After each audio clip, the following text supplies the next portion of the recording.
আমাৰ সমাজত এনেকুৱা কিছুমান কাহিনী আমি শুনিব পাওঁ বা দেখিবলৈ পাওঁ আমাৰ নিজৰে আচৰিত লাগে আৰু সেইবিলাক কাহিনী আমাক আনন্দও দিয়ে। গতিকে তেনেকুৱা দুটা কাহিনী লৈ আজি আপোনালোকৰ মাজলৈ আহিছোঁ। আশা কৰিছোঁ আপোনালোকে কাহিনী দুটা শুনিব আৰু ভিডিঅ'টো শেষলৈকে চাব। নমস্কাৰ, মোৰ নাম শ্ৰী ভৱেশ ৰয় আৰু সকলোকে ইউটিউব চেনেল ভৱেশ ৰয়লৈ ৱেলকাম জনাইছোঁ।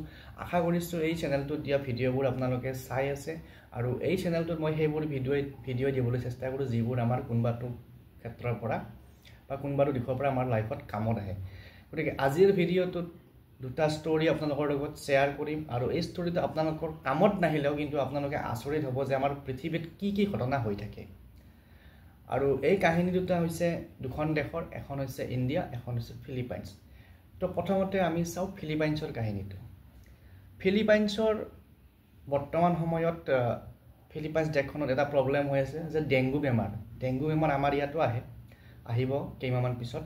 তো ডেংগুৰ প্ৰভাৱটো তাত এতিয়া বহুত হৈ আছে।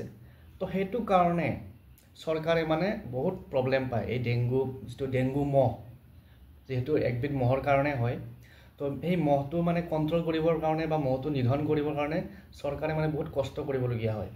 তো সেইটো কাৰণে চৰকাৰে কি কৰিছে যে এই ডেংগু মহৰ পৰা ৰক্ষা পাবৰ কাৰণে চৰকাৰে এটা অদ্ভুত এটা ব্যৱস্থা কৰিছে যে যিবিলাক মানুহে চৰকাৰক এই মহবিলাক, ডেংগু বিয়পোৱা মহবিলাক ধৰি পেলাই যদি দিব পাৰে কোনোবাই, তেতিয়াহ'লে তেওঁলোকক পুৰস্কাৰ দিব, মহ মাৰাৰ কাৰণে পুৰস্কাৰ দিব। আমি যে কওঁ যে কি কৰি আছোঁ, এনেই আছোঁ, মহ মাৰি আছোঁ, এনেকৈ যে কওঁ, গতিকে মহ মাৰাৰ কাৰণে পুৰস্কাৰ দিব।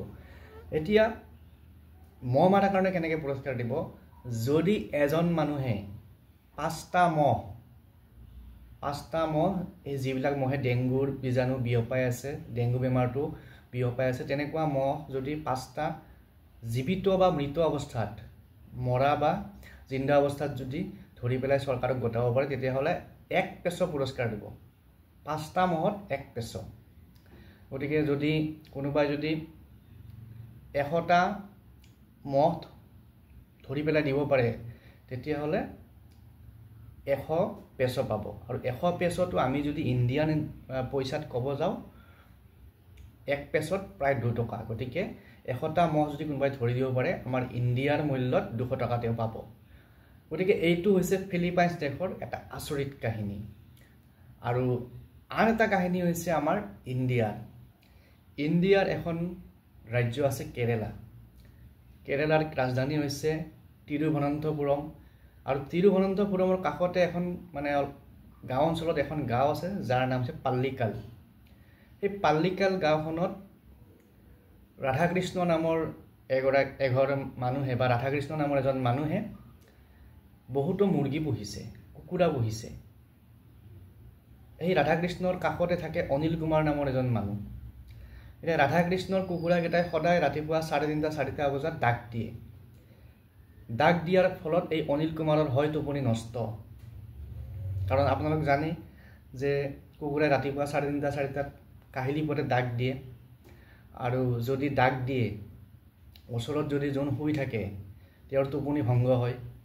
গতিকে এই অনিল কুমাৰে এই সমস্যাটোৰ লগত বহুদিন যুঁজিলে, বহুদিন তেওঁ অতিষ্ঠ হ'ল।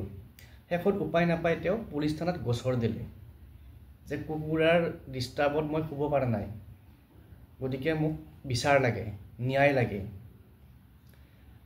পুলিচেও কি কৰিলে, কথাটো চিৰিয়াছলি ল'লে যে সমাজৰ বাকী সমস্যাবিলাকৰ নিচিনা এইটো এটা সমস্যাই। গতিকে এই কথাটো যেতিয়া পুলিচে চিৰিয়াছলি ল'লে, পুলিচে নিজাকৈ একো ব্যৱস্থা ল'ব নোৱাৰি পেলাই ওপৰলৈ পঠাই দিলে, চাৰ্কুল অফিচাৰলৈকে পঠাই দিলে।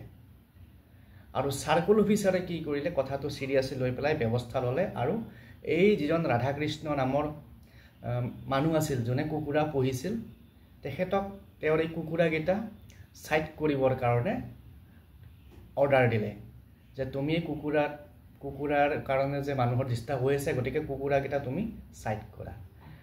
গতিকে এই দুটাই হৈছিল আজিৰ কাহিনী।